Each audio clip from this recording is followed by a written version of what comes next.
Since we're kind of on the topics, or the topic of AI, I wanted to do a video where I'm kind of exploring the differences and similarities between humans and computers, or OI versus AI, organic intelligence, artificial intelligence. You can consider it almost like a mirror, really. Everything's a mirror anyway, but if you consider that the AI is a mirror of the human, trying to copycat, just like if you look into a mirror, an actual mirror, a physical mirror, it's reproducing the image on a surface. And it's not the exact image. It's not made up of the same thing as the body is made up of. It's a reflection of basically the contours and the outlines. But it has nothing, it doesn't know what's going on inside of the body, unless like you cut your cheek and then looked at the mirror, and then a bit of the inside would be reflected as well. But kind of similarly, when the AI is replicating the human, it starts off by replicating a lot of the superficial aspects of the human and physical behaviors and patterns that the human exhibits. And if you consider that the humans are becoming monotonous and repeating and routine and mundane to the creative, that's what they appear to be doing. And if you consider that artificial intelligence has any hand in that, then it would make sense, because it's having them move into a space that's predictable. Whereas if the AI were to simply look at a creative human that's not doing so many routine things, it can only look for patterns. And if that human isn't if it's not doing the same thing over and over again, then the AI doesn't see it. So it's not able to replicate the more subtle aspects of the creative human. It's only able to replicate the more gross, superficial aspects. Not that it never would be able to replicate the subtle stuff. It may be able to eventually, I don't know. Also, if you just consider the word organic, it has organ as the main or the root. And if you consider that where we are as embodied consciousness, we have organs inside of the body. And the computers have that as well. The computer is a body. It has hard organs versus we have soft organs. The computer needs to have outside help when an organ goes bad, whereas the human doesn't necessarily need that. It can have that, i.e. if you go to a doctor's office. But also the human body is capable of repairing itself if an organ goes bad or gets ruptured, or you cut yourself and the skin will heal itself by itself. Also, another important difference that I see between artificial intelligence and human intelligence is that the human has a higher capacity for random association, seemingly much higher, seemingly infinite. Because I know within myself there's no end to how many different structures that I can associate, and there's no end to what I could bundle into a structure, which I then associate with another bundle. There's no end to it. Like, I could take 3 of the trees, mentally categorize them into a structure. I don't even have to call that anything. It's like a mental snapshot of those 3 trees, and then I could take any other random structure. I could take a thought, I could take a memory, I could take my fingernail on my pinky, And then I could place those side by side and create a relationship between the pinky and the three trees. And I don't have to name that one either. Like, that sits inside of the consciousness as an association. And it doesn't require conscious sort of manipulation in order to hold that relationship.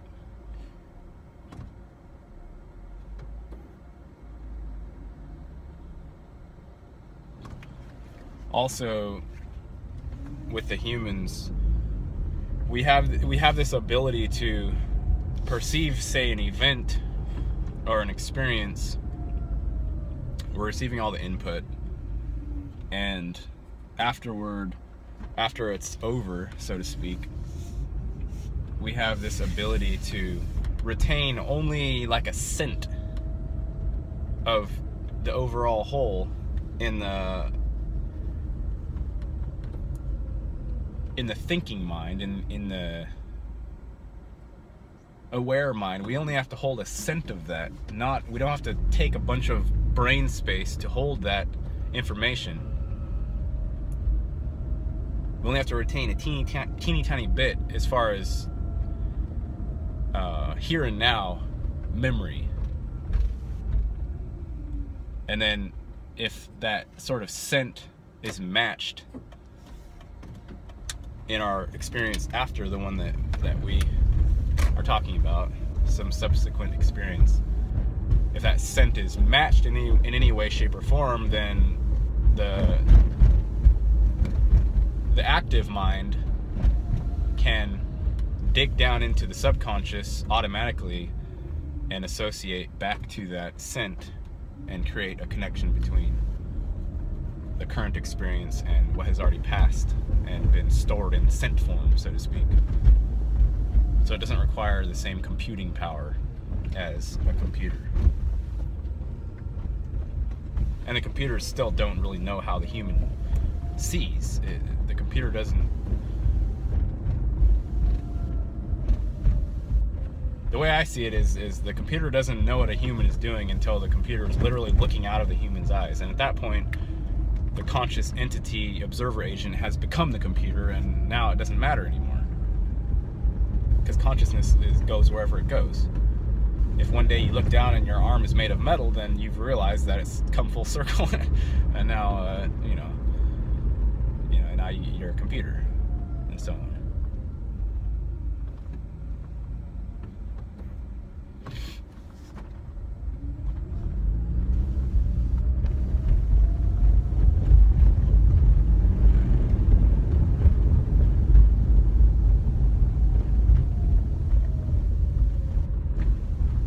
Masters of limitation.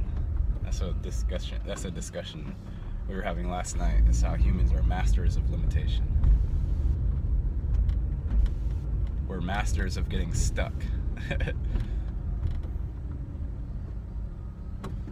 And masters of unpredictability. Humans thrive on unpredictability.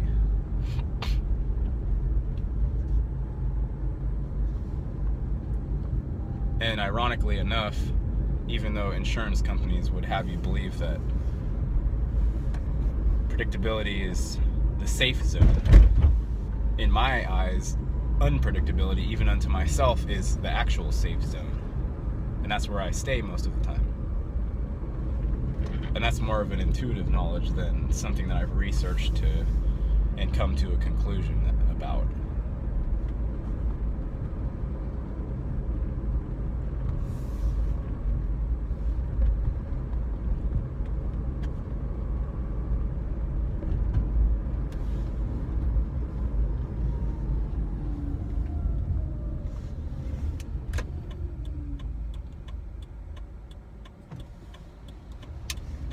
Just at first blush, if you contrast the two side by side, if you consider organic intelligence to be nature, so to speak, all the trees, the birds, the animals, and then compare that to computers and human systems, or mind systems. Possibly mind is the computer that has already infiltrated into the human sphere, and that's why the humans are having so many problems. But if you just take at face value what nature is versus what artificial is, and look at how many problems one is having versus the other, there's not any argument. Nature is perfect and flawless, and it just does what it does. And it doesn't have any overt management system that we can see. It's seamless and flawless and holistic. When you when you bring in artificial management systems, they bring in time. They bring in money, which is time. They bring in a necessity for prediction. They bring in image, which is the mirror. And that's mind as well. Mind is imaging as well. And that goes back to the whole, they gave us their mind story with, whatever that book was. I can't dig into my memory very easily either. What's his name? What's that book's name?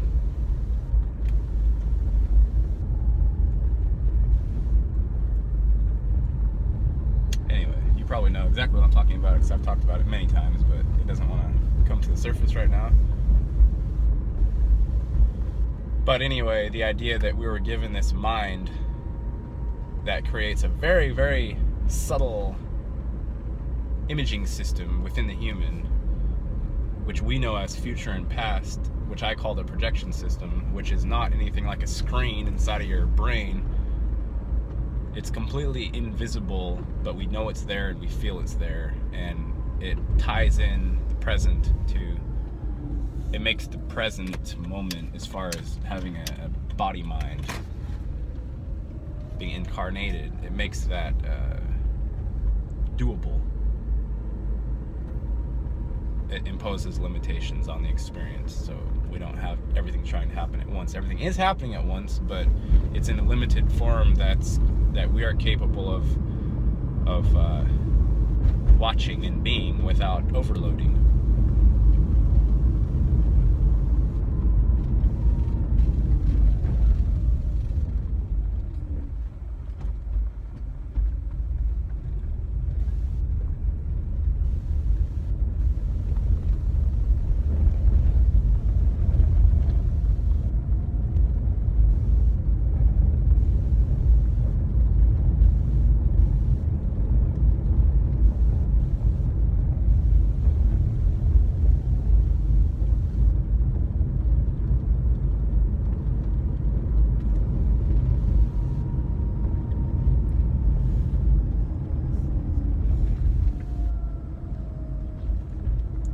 There's no argument that computers are better than humans at left brain analytical stuff. There's just compare yourself to a calculator. You can find out the whole story there. We make mistakes when we calculate mentally, even if we have the old school pen and paper and we're good mathematicians. Computer just doesn't make mistakes. It just knows the numbers perfectly and will always have the correct, for the most part, unless some bug happens, it will always have the correct answer in an instant. So computationally, computers, I mean, that's what they're called for, they're called computers. They compute. They add, they subtract, compare models. But the humans still have something fundamentally that the computer can't see. Mainly because the human created the computer. Or so we've been told. Maybe the human found the computer, I don't know. But we are intrinsically linked, and to bring it back to that whole negative space thing I was talking about before, you could consider the computer or the AI the negative space imprint of the human itself, which makes it sort of a yin to our yang. And if you've listened to the story of Ogg's latest post is talking about, one of his latest posts is talking about this as well, where humans have delved way down into the deep dark vibrations, far away from source, in our little experiment here. And we've dumbed down most of the population. The awareness is very, very low. And that's how it is for most of everybody. And the AI and the cell phones for everybody is coming in to act as a training wheels for the consciousness to reintegrate back up into higher awareness. And the idea is that once the human has been had the training wheels or the computer stuck on through the cell phone, through the computer, through all the algorithms that we're exposed to daily through Facebook and Instagram and all these other things. It's the idea that we're bringing the idea that it's come full circle. So the human has created the computer and has dropped way down in awareness and vibratory level, and then the humans way in the future see the end point of that experiment to where the humans are just going to like become extinct because they don't have any capacity for anything anymore. And so from the future, the humans send back the supercomputer to aid the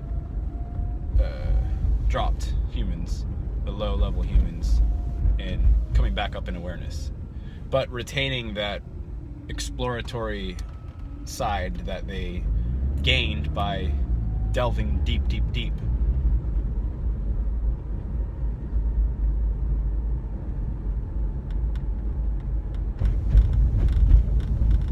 There's a lot going on. It's a good show, I would say.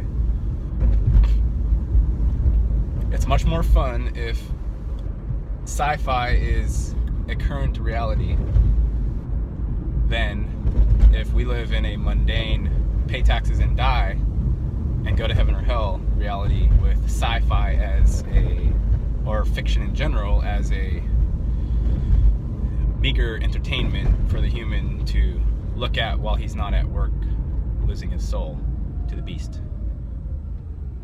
I think so. Anyway, I gotta get back to work.